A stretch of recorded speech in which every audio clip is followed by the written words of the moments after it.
le 6e saut aujourd'hui, Leo tutaanza muri wa sita à partir du verset 12. mstari wake wa 12. J'ai regardé Nilikuwa naangalia quand il ouvrit le 6e saut, wakati alifungula ile muri wa sita, il y eut un grand tremblement de terre. kwa kuwa tetemeko wa budongo mkubwa, Le soleil devint noir comme un sac de crin. na jua ikakuwa mweusi, La lune entière devint comme du sang. mwezi kayute mzima ikakuwa sawa damu, Et les étoiles du ciel tombèrent sur la terre, manyota za mbingu ikanguka pa bulongo, comme lorsqu'un figuier secoué par un vent violent jette ses figues vertes. sawa vile mti inatengezwa na mpepo mkubwa na inangusa matunda yake nyekundu mbichi. Le ciel se retira comme un livre qu'on roule, Na mbingu ikatoka sawa kitabu kile wanafunga, et les montagnes et les îles furent remuées de leur place. na milima na mabisanga vyote vikatingizwa pa fasi yayo. Le roi de la terre, Wafalme wa bulongo, le grand, bakubwa, le chef militaire, bakubwa ya majeshi, le riche, batajiri, le puissant, bamawezo, tous les esclaves et les hommes libres wafungwa wote na benye kwa huru se cachèrent dans les cavernes bakafichama mu mashimo et dans les rochers de montagne. na miamba ya milima. Et il disait aux montagnes et aux rochers, Balikuwa naambia milima na ile miamba, tombez sur nous et cachez-nous devant la face de celui qui est assis sur le trône mwanguke basi yuru yetu na mtufiche mbele ya kasirani ya mwenye kukala pa enzi et devant la colère de l'agneau. na mbele ya kasirani ya mwana kondoo, Car le grand jour de sa colère est venu. kwa maana siku mkubwa wa kasirani yake inakuya. Qui peut subsister? Ni nani anaweza kushimama, Asseyons-nous. anaweza kuikala? Que Dieu ajoute des bénédictions à la lecture de sa parole. Bwana Mungu aongeze mabaraka kusomea neno lake. C'est la description du 6e saut. Hii ni kionyesho ya muri wa sita. Le saut de la colère de Dieu. Hii ni muri wa kasirani ya Mungu. Nous avons parlé du premier saut, deuxième jusqu'au 5e. Tulisema kuhusu muri wa kwanza kufika mpaka muri wa tano. Aujourd'hui, nous abordons le 6e et demain, ça sera le 7e. Leo tunaanza muri wa sita na kesho tutaona muri wa saba. Que Dieu vous bénisse. Bwana Mungu atubariki. Le 6e saut embrasse la dernière phase de la grande tribulation. Muri wa sita hiyo inatimizika mwili kipande ya mwisho ya mateso mkubwa. Cela prend la dernière partie de la grande tribulation et introduit le jour du Seigneur. Ile inabeba ile sehemu ya mwisho ya mateso makubwa na inaingiza siku ya Bwana. Je vais vous faire un petit schéma.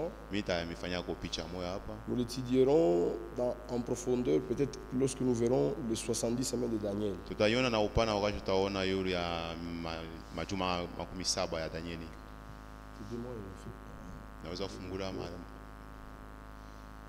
C'est un petit schéma qui va nous aider à comprendre où placer le 6e saut dans le déroulement du temps. itatupatia namna ya kupanga mzuri muri wa sita wakati. C'est-à-dire, Ni kusema l'enlèvement se produit au 4e saut.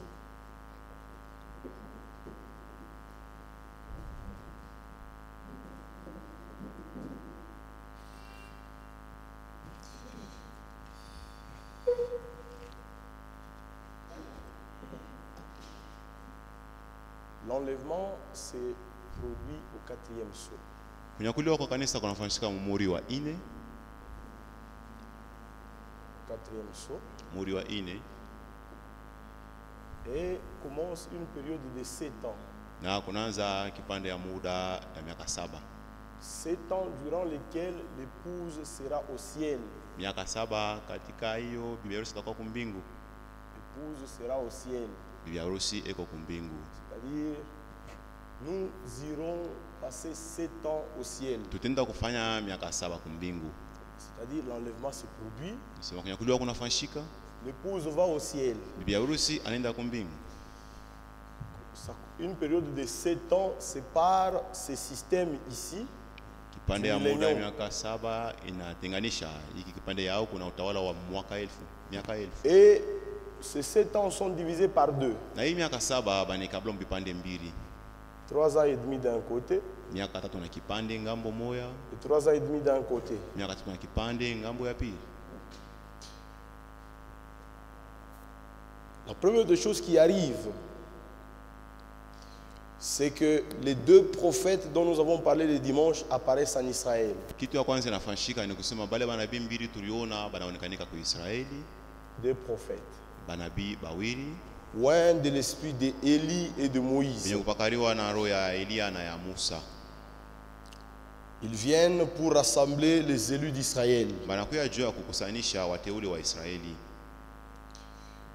Et na au bout de leur ministère, kumwisho ya ile utumishi yabo les élus d'Israël se rassemblent sur le mont Sion.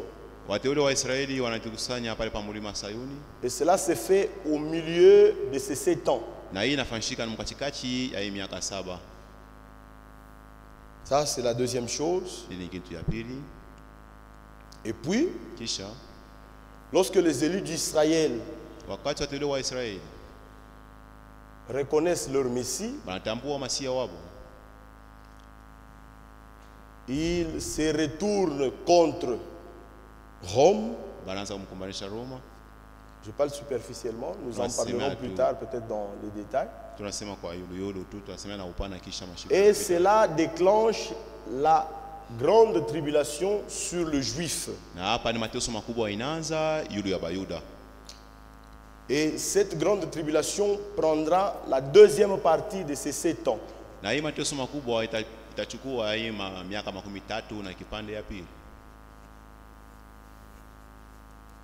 Cela commence au bon milieu de ces 7 ans. Inaanza tu ni mkachi ya hii miaka 7. Alors, Sasa le 6e sceau muri wa sita ne prend pas toute cette partie. aibebe hiki kipande kyote. Non, non. Hapana. Prenons Matthieu 24. Tubebe Mathayo 24. Matthieu 24, Mathayo 24. verset 29. Mstari yake 29. Que le frère puisse nous aider avec la version Darby. Bandugu batuwekee mageuzi ya Darby. Matthieu 24, le verset 29. Mathayo 24 mstari wa 29. C'est-à-dire, Manake ni kusema, je vous lis l'écriture, attendez, mchungeni msome andiko, la version Darby. mageuzi ya Darby. Écoutez ce qui est dit. Mshike hii banasema Et aussitôt, na sasa après la tribulation de ce jour-là, kisha ile mateso ya mwile siku, après la tribulation, kisha ile mateso makubwa, vous voyez, mnaona il n'est pas dit pendant la tribulation, abaseme wakati ile mateso makubwa inafanyika, il est dit après la tribulation, banasema kisha ile mateso makubwa, le soleil sera obscurci jua itakuya mweusi et la lune ne donnera pas sa lumière na mwezi haitatoa tena nuru et yake, les étoiles tomberont du ciel mayote itanguka toka mbingu et les puissances des cieux seront ébranlées. na mawezo ya mbingu tatingizwa. C'est-à-dire quoi? Ni kusema nini? Le 6e sceau Muri wa sita embrasse la dernière phase, sio yiki natimizika kipande ya mwisho, la phase finale de la grande tribulation. kipande ya mwisho ya ile mateso makubwa. Le premier 3 ans et demi, c'est le temps de la grâce d'Israël. Hii miaka 3 na kipande ya kwanza ni miaka ya pendant neema cette ya période Israeli. Ni kadiri ya hii kipande qu'Israël est sauvé. ndio Israeli anaokolewa. Les âmes qui sont sous l'autel Ile manafsi ni kwa pa madhabahu et les 144 000. na bale 144,000. Et la deuxième phase, Sasa hiki kipande ya pili, les deuxièmes 3 ans et demi, hii miaka 3 na kipande ya pili, la deuxième moitié de ces 7 ans, kipande ya pili ya hii miaka 7 c'est la grande tribulation ni mateso makubwa que Rome kwenye Roma exercera sur le juif atakuwa kuitimiza yule wa Bayuda et sur le croyant des nations qui seront restés, qui vont rater l'enlèvement. na yule ya bale ba Kristo bale batakosa kunyakuliwa. En d'autres termes, les vierges folles. Maana yake mnamna nyingine kusema babikira pumbafu. Pendant cette période, Kadiri ya hii kipande ya muda, Les 144 000 seront tués. basankanakatuni batauawa Et les vierges folles aussi seront tuées. babikira pumbafu nao batauawa. Mais le sixième sceau Asa mwezi wa sita embrase la dernière phase. inatimizika mwile kipande ya C'est-à-dire, mwisho. c'est la phase finale Ni kipande ya de mwisho la grande ya tribulation. ile mateso makubwa. Comme il est écrit, Babisa kuandikwa et aussitôt, na kisha après la tribulation, ile mateso makubwa c'est-à-dire c'est vers la fin, nikisema kule kumwisho c'est la dernière phase. kipande ya mwisho, Ceci arrive na hii inafika lorsque le trône de grâce wakati ile enzi ya neema devient le trône de jugement. inageuka inakuwa enzi ya hukumu. Ceci arrive Hii inafika lorsqu'il n'y a plus de grâce dans le ciel. wakati kumbingu hakuna tena neema. Le sang qui était sur le propitiatoire céleste Ile damu ilikuwa pa kifuniko kule kumbingu est ôté. inaondoshwa. L'agneau pacifique Ule mwana kondoo wa kuleta salamu devient le juge, anakuya mwamzi, c'est-à-dire le lion. nikisema anakuya simba, Alors il entre en jugement contre la terre. anakuwa kuamua hii dunia, Et la terre na hii dunia passera par un processus de purification, itapita mkipande kimoja cha kusafishwa de jugement, ya mahukumu avant que ne commence le millénium. mbele ya utawala wa miaka 1000 ipate kwanza. C'est le jour grand et redoutable, Ni siku mkubwa na ya kuongopesha, le jour de la colère de Dieu. ni siku ya kasirani ya Mungu. C'est le sixième sceau qu'il a introduit. Ni muri wa sita ndio C'est-à-dire inaanza ile c'est mambo, l'introduction au jour du sema Seigneur. ndio mwanzo ya siku ya Bwana. Amen. Amina. Jusqu'ici, je pense que c'est clair. Kufika na hapa na wazi kuwazi, Ceci prend cette dernière phase. hii inabeba inachukua kipande ya mwisho Comme nous l'avons lu, mpaka vile tulisoma. des choses, des catastrophes naturelles arrivent sur la terre pendant ce moment-là. Nisema ni vitu vile vya kukopesha vinafika hapa dunia mwili wa wakati. Écoutez, Msikie. je regardais quand il ouvrit le sixième sceau, Nilikuwa naangalia wakati anaanza kufungula mwili il wa y eut un sita. grand tremblement de terre Kwa kutumekwa bulongo mkubwa et le soleil devint noir comme un sac de crin. na jua ikakuwa mweusi La lune entière devint comme du sang na mwezi kakuya yote mzima sawa et damu. les étoiles tombèrent sur la terre. Na manyota ka mbingu kaanguka hapa dunia. Comme lorsqu'un figuier secoué par le vent, Sawa vile ile muti par wanatengeza par un vent violent, tengeza na mpepo mkubwa jette ses figues sur la terre. inaangusha matunda yake ya Et dans mbichi Matthieu pa 24, nous avons lu, na Mathayo 12 na les tulisoma puissances des cieux seront ébranlées. kusema ile mawezo yote ya mbingu tatingizwa. Dieu va ébranler les cieux comme ça. Mungu atatenkesha mbingu, Il ébranle les cieux, anatenkesha, il ébranle la terre. anatenkesha na Vous bulongo. voyez, en ébranlant les cieux comme ça, Una Mungu tenkesha mbingu mwinamo. des pierres vont commencer à se détacher des astres. Ni kusema mawe itaanza kuanguka kutoka kule juu. Ceci est représenté par les étoiles qui tombent. Jua ikionyesha ile manyote kunanguka. Mpaka sasa vile bantenkeshaka muchi. Oui, quand on bouge un arbre secoue comme un ça. arbre, Le fruit commence à tomber. matunda yake yanaanza kuanguka Des chini. pierres Mahibwe. qu'on appelle les météorites Ile banaita meteorite vont mkifaransa. tomber sur la terre. Vitanguka hapa dunia. Ça sera un temps terrible, Itakuwa ni wakati mbaya. un temps de vengeance de notre Dieu. Itakuwa ni wakati ya kulipisha kisasi juu ya Mungu wetu. Dieu entrera en colère contre la terre Mungu atashirika kabisa kujua hii dunia. et il frappera la terre de toutes sortes de plaies. Na atapiga dunia na mapigo ya yote ya kuachana. Amen. Amen. C'est ce qui représente les étoiles qui tombent du ciel ici. Ndio kionyesha manyote yanaanguka toka Ça mbingu. sera des météorites. Itakuwa ni ile mawe ya yulu. Parce que Dieu ébranlera les cieux comme ça. Wana Mungu atatenkesha mbingu mwinamo. Mbingu, la terre, kakakaka. Le ciel sera ébranlé. Les pierres commencent à tomber sur la terre. Na mnaona maibu yanaanza kuanguka Il n'y a hapa pas dunia. d'interprétation. Hakuna namna bale mambo Ces choses tafsiri. vont arriver littéralement. Hivi comme ça. vitafika bantu wataanza kubiona na macho. En ce temps-là, Dieu ne sera plus l'avocat. Mwile wakati Mungu asitakuwa Le mtetezi. Seigneur plutôt. Bwana asitakuwa Le Seigneur mtetezi. ne sera plus l'avocat auprès de Dieu. Bwana asitakuwa mtetezi karibu na Mungu. Non. Hapana. Il deviendra le juge. Atakuwa yeye mwenyewe muamzi. Celui qui est ton avocat aujourd'hui, Ule kwa mtetezi wako leo. en ce temps-là deviendra le juge. Mwile wakati atakuwa muamzi. Il jugera la terre Atahukumu hii avec des dunia plaies, na mapigo. des fléaux. Mapigo mbalimbali. Amen. Amina. Dans Ésaïe 13, Mkitabu ya Isaya 13 nous en avons déjà parlé. tulisha kusemea. J'y reviens un peu pour vous montrer simplement qu'il est question de ce moment-là. Mimi napenda ndio hapo choki kimesha kusema banasema kuhusu ile wakati. Ésaïe 13 à partir du verset 9. Isaya 13 mstari wa 9. Voici le jour de l'Éternel arrive. Tazama siku ya Bwana inafika. Jour cruel. Siku ya mauaji. Jour de colère et d'ardente fureur. Ni siku ya kasirani na kale kasirani qui réduira la terre en solitude. Yenyewe itavinya bulongo et kabisa. en exterminera les pécheurs. Na ile siku itaua watenda zambi. Car les étoiles des cieux Kwa maana manyota za mbingu et leurs astres na yeye biote imekuwa ne feront plus briller leur lumière. Abiwezi kuangaza ile nuru Le yayo. soleil s'obscurcira de son lever. Jua itakuwa mweusi tu toka Et kulamuka. la lune ne fera plus luire sa clarté. Na mwezi haiwezi tena kutoa ile mwangaza yake. Je punirai le monde pour sa malice. Mimi nitapiza hii dunia juu ya bujanja Et yake. les méchants pour leur iniquité. Na watu wakaidi juu ya ile maovu yao. Je ferai cesser l'orgueil des hautains. Tasimamisha kiburi kia benye kwa na Et kiburi. j'abattrai l'arrogance des tyrans. Na mimi tasimamisha ile kiburi majivuno ya Je watu. rendrai les hommes plus rares que leurs fins.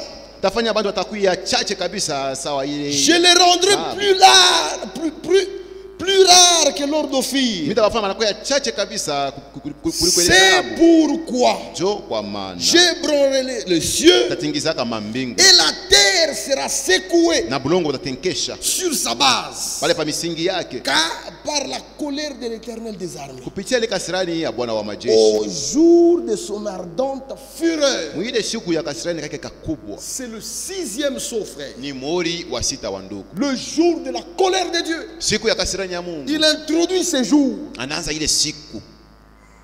Ce ne sera plus l'agneau pacifique Hatakuwa tena mwana kondoo wa auprès de qui salama. on envoie des prières. Na kwake tu tutuma Parce que la maombi. possibilité d'entendre les prières sera déjà ôtée. Kwa maana namna ya kusikia tena maombi atakuwa sasa Il n'y aura kuitosha. plus de sang. Hakutakuwa damu. La colère de Dieu s'abattra sur la terre. Kasirani ya Mungu itanguka hapa Il dunia. ne faut pas vivre sur la terre en ce temps-là. Hapana kuya mwile siku pa dunia. Parce que Dieu ne va plus écouter des prières. Kwa maana Mungu asitashikia maombi tena. Il sera le juge. Atakuwa mwamzi. Il jugera la terre Atamua hii et dunia. frappera la terre de fléaux. Na tapika hii dunia na mapigo. Regardez les hommes sur qui tombent ces choses. Muone hawa bantu wenyewe vitu Ils vitangukia. sont tellement dans la peur Banashikwa na boka qu'ils préfèrent na banatamania. que les montagnes puissent tomber sur eux. Mamirime batu kubangukia.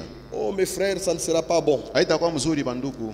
Apocalypse 6, Ufunuo 6 verset 14, mstari wa 16 verset 15. mstari wa 15. Les rois de la terre, Bafalme baba les grands, bale bakubwa. les chefs militaires, Bale bakubwa majeshi. les riches, Batajiri. les puissants, Bale ba mawezo. tous les esclaves Na bale bote batumwa. et les hommes libres Na benye kwa huru. se cachèrent dans les cavernes Banda kuficha mashimo. et dans le rocher des Na montagnes. mamiamba ya milima. Et il disait aux montagnes Balikuwa naambia milima. et aux Na rochers, ile mamiamba. tombez sur nous. Mwanguke yulu yetu. Frère, Banduku. ça ne sera pas bon. Haitakuwa mzuri. Ils vont préférer que les montagnes puissent tomber sur eux Banatamania mamilima ipate que de se kubangukia. retrouver devant la colère de l'agneau. Kuliko kuya mbele ya kasirani ya mwana kondoo. Celui qui était plein de larmes au calvaire. Ule alikuwa kama mkutana na machozi kule Kalvari. Celui qui pleurait pour le péché de l'humanité au calvaire. Ule alikuwa analia juu ya dhambi ya ulimwengu En kule ce Kalvari. temps-là, Muile wakati il va se retourner contre les hommes pécheurs, atakuwa kukombanisha bantu watenda dhambi. les hommes iniques, Pale bantu ba maisha les nguvu. méchants, Bantu wakaidi. les hommes qui ont rejeté la grâce de Pale Dieu. bantu walikatala neema ya Mungu. Amen. Amina. Ça ne sera pas bon. Haitakuwa mzuri. Et c'est pendant cette période, Na ni mwile wakati, pendant la période du 6e saut, mwile wakati ya muri wa sita. parce que c'est le saut de la colère de Dieu. Kwa maana ni muri wa kasirani ya Mungu. C'est pendant cette période Ni kadiri ya ile wakati que tombe le jugement des trompettes ndio ile mahukumu ya parapanda inaanguka inashuka. et les fléaux de cette coupe. Na ile mapigo ya vikombe 7.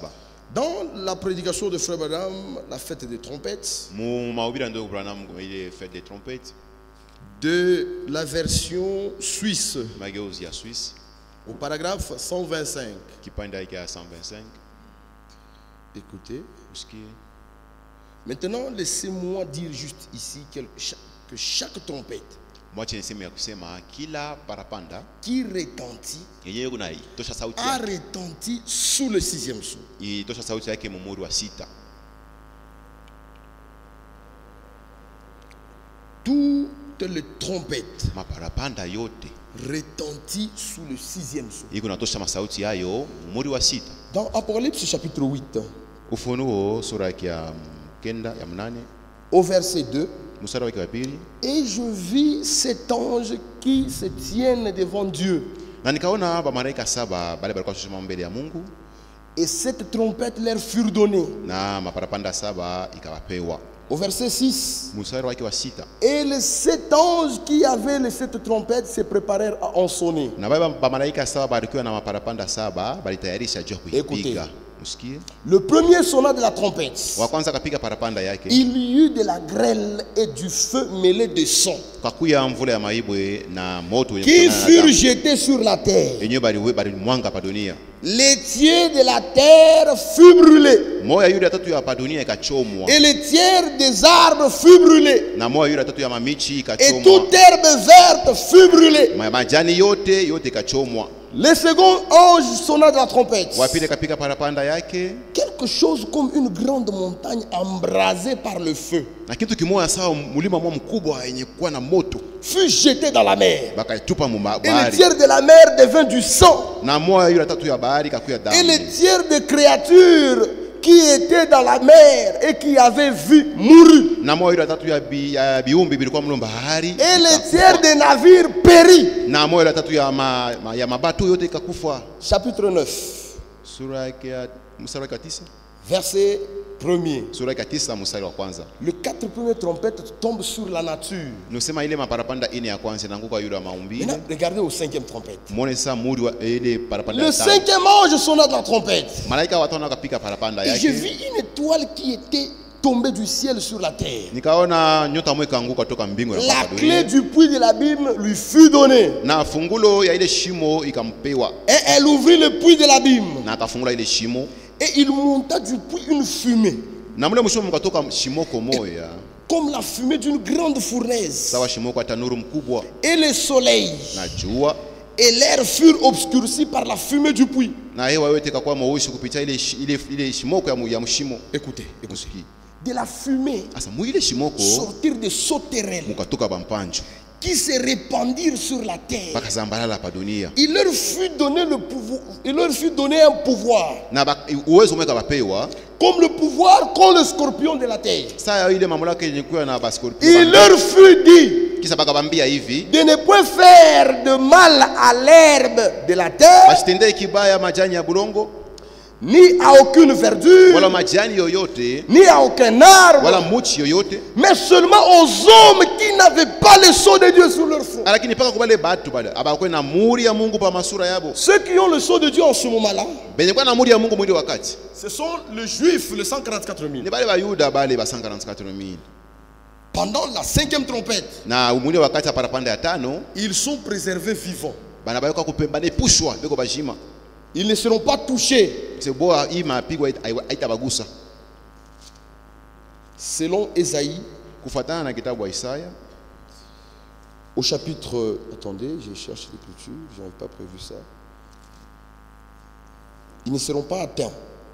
abataguswa Pendant cette trompette, ils sont vivants. mwile wakati ya parapanda ya tano beko bajima. Je crois que c'est 26.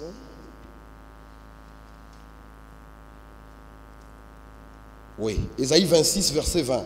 Isaya 26 mstari wa Va mon 12, peuple, wewe taifa lako entre dans ta chambre ingia mchumba yako ya et ndani, ferme la porte derrière toi. nafunga mlango yako nyuma Cache-toi yako, pour quelques instants na ufuchame mule jua jusqu'à ce que la colère soit passée. kufika paka pale kasirani C'est-à-dire ces katapita. sauterelles ici Ni kusema hapa mpanjo attaqueront les hommes qui n'auront pas le sceau de Dieu. batakumbanisha batapika bataluma nyawa Mais batu ils abana ne na toucheront mali, pas aux 144 000. lakini batagusa hii 144,000 benye kwa Maintenant bayuda. écoutez, Sasa mshikie Apocalypse 9. Ufunuo Il 10 leur fut donné akawapeo, non de tuer les hommes, hapana bauwe batu, mais de les tourmenter pendant 5 mois. lakini wapate kubateswa Et les kubavuruga tourments kwa ajili ya qu'elle causait miezi sita. Na ile mateso itakuwa na Était comme le tourment que cause les scorpions itawasa mangaiko yenyewe bange quand ils piquent un homme. wakati wanaumiza mtu En ce jour-là, mu ile siku les hommes chercheront la mort. bana tafuta kifo Pendant 5 mois, frère, kadiri ya miezi ces 5. sauterelles vous piquent, Ule mpanjo anakuluma vous souffrez, utangaika mais vous ne mourrez pas. unateswa, lakini hautakufa. Ça sera un temps terrible. itakuwa na wakati ya nguvu. Si bien que la Bible appelle ça le jour grand et redoutable. Mpaka vile Biblia inasema ni siku mkubwa na ya kuogopesha. Et la Bible dit qui peut subsister? Na Biblia inasema nani anaweza kusimama? Il faut recevoir la grâce de Dieu aujourd'hui. Inapaswa kupokea neema ya Mungu leo. Amen. Amen. Écoutez. Msikie. En ce jour-là, Na mwile masiku les hommes chercheront la mort bana watafuta kifo, et ils ne la trouveront pas. hawatakufa. Ils désireront mourir Wanatamania wapate et la kufa. mort fuira loin d'eux. Na lufu itakimbia mbali sana. Pendant 5 mois, frère, Kadiri ya miezi tu prends le tano. couteau, Unabeba kisu. tu essayes de te donner la mort. Unaanza kujichinja. Ah, au coup Mais fouet. tu ne meurs pas. Tu dis je vais me jeter dans l'océan. Menda katupe mbali Tu mkubwa. te jettes dans l'océan. Unalitupa mno mbali L'océan mkubwa. te rejette Na ile mbali mkubwa inakutosha. parce que Dieu leur donnera un Kwa ordre. maana Mungu atapatia amri. La mort retire-toi. Wewe lufu uende kumpembeni sasa. Pendant 5 mois. Kadiri ya miezi tano. Frère, ça sera terrible. Banduku itakuya nya Dieu hatari. frappera cette terre. Mungu atapika hii dunia. Il entrera en jugement Ataingia muhukumu. contre la terre. Ataka kuamua hii dunia. La terre passera par un processus de jugement. Na dunia itapita vipande moja ya Dieu kusafisha. ébranlera la terre. Mungu atatengesha hii. Comme nous l'avons lu dans Isaïe 13. Wale tulisoma mu Isaya Il 13. rendra les hommes plus rares. Atafanya bandu watakuya chache kabisa bakilo. Écoutez, Usikie. ces sauterelles ressemblaient à des chevaux. Bampanjo basofanana na mampunda. Ushaona mpanjo wa kufanana na mpunda, frère. Avez-vous déjà vu une sauterelle qui Il ne faut ressemble pas à vivre sur un la terre en ce cheval? moment-là.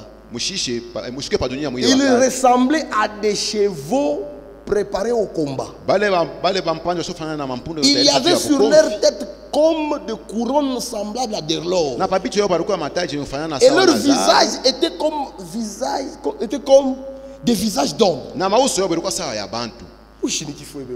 Tame sasa ni monstre. Ça c'est un monstre. Ni kifwebe. Frère, il n'y a pas d'interprétation. Hakuna ase kutafsiri. Oh, ceci veut dire Hii maana yake ni kusema hivi. ceci arrivera tel que c'est écrit. Itafika mpaka ifasa kuandika. La terre sera invivable. Hapa dunia bantu watashinda Loué kuishi. soit le Seigneur Bwana watasifiwe. qui nous délivre de la colère à venir. Moyo atukomboa watoka ile kasirani kunakuya. Ceux qui reçoivent le Seigneur aujourd'hui Wale beo unapokea Bwana et qui sont leo. scellés dans le corps de Christ, Na banapata muri ndani ils ya mwili wa sont Kristo. délivrés de la colère à venir. Banakombolewa watoka ile kasirani Nous kunakuya. irons au ciel avant que ce jour ne commence. Shetu tenda kumbingu mbele ya hii siku ipate kwanza. Frère, Banduku. heureusement que l'église ne passera pas, l'épouse ne passera pas par la tribulation. Na itakuwa mzuri sana bibi harusi sitapita mateso C'est makubwa. notre lieu de refuge. Ndio fashi moya yetu ya refuge. Fuyez en Christ. Kimbia ndani ya Kristo. C'est là où se trouve le refuge. Ndio mule Mungu fashi ya La kufuchamia. terre va souffrir. Hii dunia itateswa. Comme Esaïe le dit, Pablo Isaya yako nasema. elle vacille. Eko na tenka na yumba yumba. Elle vacille. Eko na tenka Nous allons tenka. le lire, frère. Tutaisoma Écoutez. bado. Msikie. Elles avaient des cheveux comme les cheveux de femmes. Balikuwa na manywele, sasa manywele Ces sauterelles là. Wale bampanjo. Bampanjo. Bale bampanjo. Qui ont des visages comme des visages d'hommes. Beko na mauso ya Des bosea. cheveux comme des cheveux de femmes. Na manywele ya bosea Et banamuke. Bampanjo beko na meno. Et leurs dents Na ile meno yabo. étaient comme des dents de lion. Ilikuwa sama meno ya basimba. Elles avaient des cuirasses comme des cuirasses de fer. Balikuwa na ile makira sawa ile ya kiuma. Et le bruit de leurs ailes Na makelele ya mabao yabo. était comme un bruit de char Ilikuwa sawa ni makelele ya À ile plusieurs chevaux magari yenye kuwa na bampunda qui mingi. courent au combat. Yenye kuenda mbio sana kumvita. Elles avaient des queues Balikuwa na mamikila semblables à des scorpions yenye kufanana na bange et des aiguillons. na mamiba na mashindano. Et c'est dans leur queue Nani mule mu mamikila qu'était le yabo. pouvoir de faire du mal aux hommes pendant Donc, 5 mois. Ndio mulikuwa ile mamlaka ya kutendea batu bibaya kadiri ya miezi 5. Elles avaient sur elles Na yule yabo balikuwa comme roi na mfalme wabo alikuwa l'ange de l'abîme, ule malaika wa mwile shimo. nommé en hébreu Abaddon Mkiebrania banamuita et en Abaddon grec Apollyon. na mkinoni banamuita Apollyon. Ceci est appelé le premier malheur. Hii banaita ile ole ya kwanza. On vous fait du mal, Banamfanyia banitendea kibaya. une douleur incommensurable. Ni maumivu moya ya nguvu kabisa. Tu souffres, Uko na teso. mais tu ne meurs pas. Lakini hakuna na ukufu.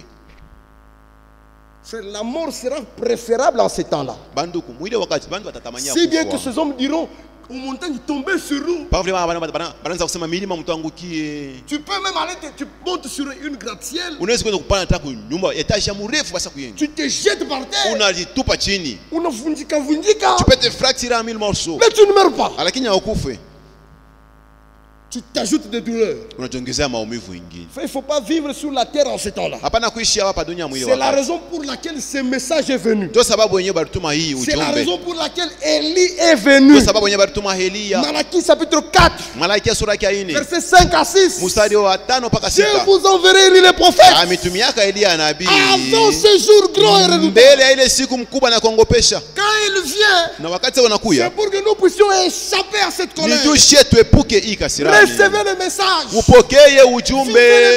Muishi Vous ujumbe. serez épargnés de ça. Na mwe mtaepushwa na hivi vitu. Quand nous vous disons vivez la parole de Dieu, ce n'est pas pour rien. Quand tunaonyesha mwishi neno la Il y Mungu a haina des kwa bure. choses que Dieu fera. Kuko bintu bile Mungu atafanyaka. Frère, Bando. si vous n'avez pas encore fait des expériences avec Dieu, Kama moya amefanya maonjo na Mungu, ne jouez pas à la religion. hapana kucheza na dini. Nous ne sommes pas dans un système religieux. Shi hatuna mu matengenezo mwa hivi ya kidini. Nous ne sommes pas une dénomination. Hatuna zehebu. Nous sommes des chrétiens d'expérience. Tuko bakristo bali wanafanya maonjo. Si vous n'avez pas ces expériences, Na kama unakosa ile maonjo, faites-les. Le sang est encore là. muifanye kwa maana damu ikingariki. Mais en ce temps-là, Lakini il mwile n'y aura wakati pas de sang. hakutakuya damu. L'agneau pacifique Huyu mwana kondoo wa salama sera le lion. atakuya simba. Vous vous rencontrez avec un lion dans la forêt. Même s'il est bien rassasié, il va toujours vous tuer. Il va vous dévorer et puis vous laisse. Verset 13. Le sixième ange sonna de la trompette. Et j'ai entendu une voix venant des quatre cornes de l'autel qui était devant Dieu. Aux anges, en disant au sixième ange qui avait la trompette, délie les quatre anges qui sont sur le grand fleuve Euphrate. Vous lisez ça dans Apocalypse chapitre 7, premier au troisième verset. Et les quatre anges qui étaient prêts pour l'heure, le jour, les mois, l'année, furent déliés afin qu'ils tuassent les tiers des hommes. Le nombre de cavaliers de l'abîme était de 2 milliards et de milliards. Et j'en entendis le nombre. Et ainsi je vis des chevaux dans la vision. Je saute un peu. J'arrive au verset 20. Les autres hommes qui ne furent pas tués par ces fléaux ne se repentirent pas de leurs œuvres, des œuvres de leurs mains, de manière à ne point adorer les démons et les idoles d'or, d'argent, d'airain, de pierre. 21. Ils ne se repentirent pas de leur meurtre. Vous savez pourquoi ils ne peuvent pas se repentir? Parce qu'en ce temps-là, il n'y a pas de possibilité de repentance. La repentance, c'est Dieu qui nous la donne. Celui qui donne la repentance en ce moment-là sera le juge. Frère, c'est aujourd'hui le temps de se repentir. Parce que c'est aujourd'hui que nous avons un avocat auprès du Père. En ce temps-là, celui qui est notre avocat sera le juge. C'est en ce temps-là que tombe le fléau. Apocalypse chapitre 15. Au verset 1er, nous lisons. Puis je vis dans le ciel un autre grand signe, grand et admirable. 7 anges qui tenaient 7 fléaux, les derniers. Car par eux s'accomplit la colère de Dieu. Cela se fait toujours dans le 6e jour.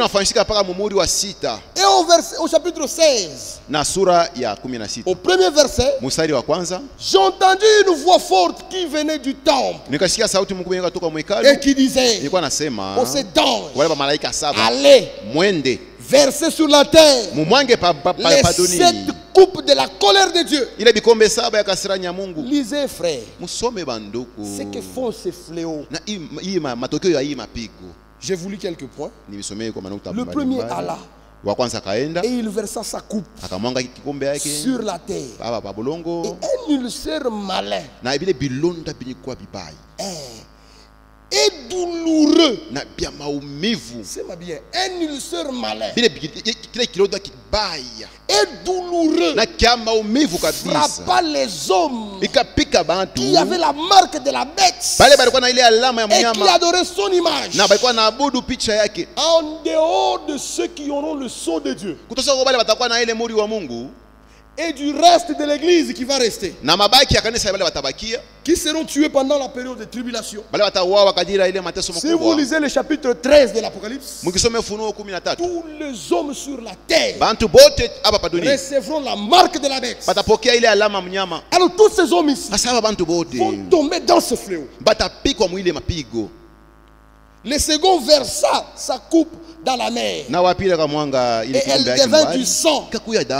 Lisez le chapitre 16 tout entier et vous verrez ce qui arrivera sur la terre pendant cette période. Ça sera un temps de colère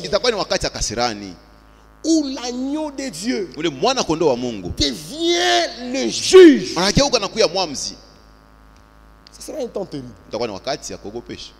Mais l'épouse sera au ciel. Comme je vous l'ai montré. Pendant cette période, elle est au ciel. Elle est avec tout son époux. Quand vous lisez, vous pouvez le lire dans le Nouveau Testament. Dans 1 Thessaloniciens au premier verset, au verset 10 et au premier chapitre au verset 10, la Bible dit que le Seigneur, écoutez, 1 Thessaloniciens premier chapitre au verset 10. Et pour attendre des cieux son fils, qu'il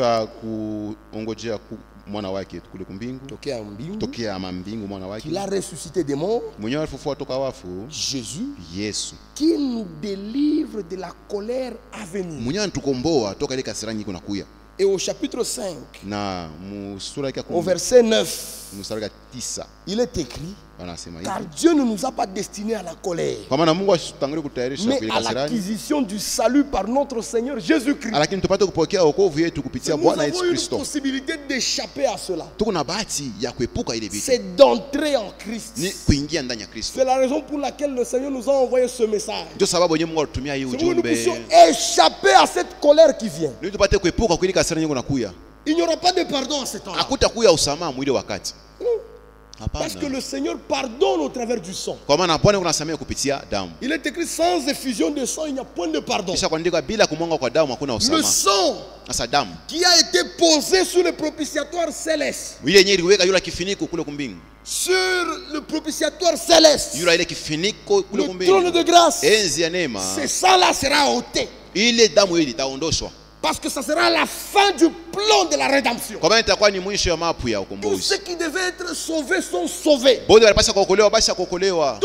qui devaient être pardonnés sont pardonnés. Maintenant, le reste, les méchants, les hommes sans Dieu, ils vont se tenir devant un Dieu juge, un Dieu sans pitié, au 6e sceau, les sceaux de la colère de Dieu.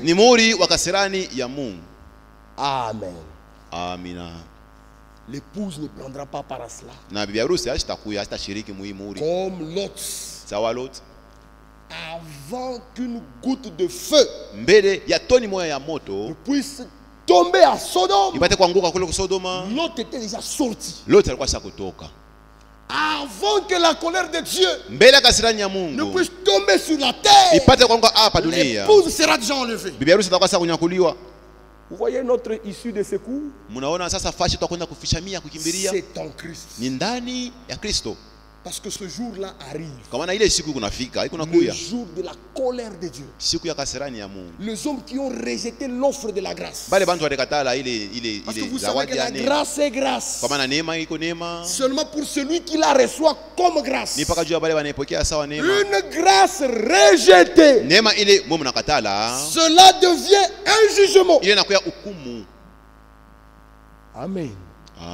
Le monde sera en face d'un Dieu juge. La terre sera frappée, frère.